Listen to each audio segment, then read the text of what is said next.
નમસ્કાર ખેડૂત મિત્રો, હવે આપણે ગુજરાત 2 અડદ એનું વાવેતર કર્યું હતું, તો એના વિશે આપણે માહિતી લઈએ કે એની અંદર શું પ્રોબ્લેમ આવ્યો હતો, એના પહેલા કેવો પાક વાવ્યો હતો, એની અંદર એને કેવું રહ્યું હતું, બરાબર? તો જણાવજો. આ છે ગુજરાત 2, આ બાજુ રહી. બરાબર. દાણો એનો મોટો દેખાય છે, T9 કરતા મોટો થાય છે. T9 નો દાણા કરતા જે આ દાણો છે એ મોટો છે.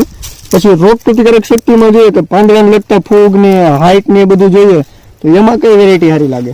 એની સામે T9 કરતા ગુજરાત 2 છે, એ છોડનો વિકાસ અને રોગ પ્રતિકારક શક્તિ વધારે છે. ગુજરાત અડદ 2 એ બેસ્ટ છે, કેમ કે આપણે જે જગ્યાએ આપેલું હતું ઉનાળામાં 13-14 મણ નીકળેલું હતું અને દાણો મોટો થાય છે એટલે બજાર ભાવ સારા મળે છે. અને હાઈટની અંદર જોઈએ ને તો 1.5-2 ફૂટ સુધી હાઈટ વહી જાય છે અને છતાંય એની અંદર સિંગો બહુ પુષ્કળ જથ્થામાં જોવા મળે છે.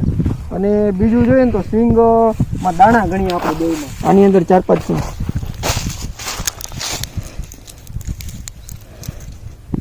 તો આપણને પાકો અંદાજ આવે કે દાણાની અંદર વધે છે કે ખાલી વજનની અંદર જ છે.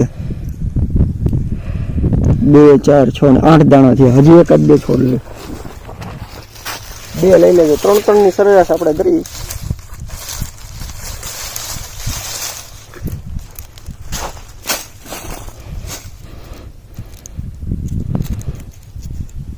એક પડી ગયો. 2, 4, 5 ને 6 દાણા હતા આની અંદર.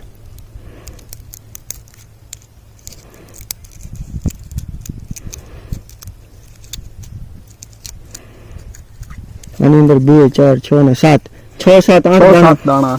6-7 દાણા દેખાય છે. આ બાબડી ગયેલી, આમાં 5 દાણા જોવા મળે. ટૂંકમાં દાણાના છે એક જ સરખા જોવા મળે છે, પણ એક થોડો ઘણો ફેરફાર. સાઈઝ છે મોટી છે.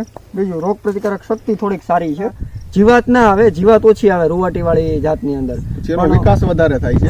ઉનાળાની અંદર પીરિયડ ઓછો થઈ જાય, 80 દિવસ આસપાસમાં પાકી જાય છે. બરાબર. આપણે અખતરો લીધેલો હતો તો ઉનાળાની અંદર પ્રોડક્શન સારું મળ્યું હતું. નજીકના ડીલરનું સરનામું અને કોન્ટેક્ટ નંબર મેળવવા માટે નીચે આપેલા નંબર પર સંપર્ક કરો. ધન્યવાદ.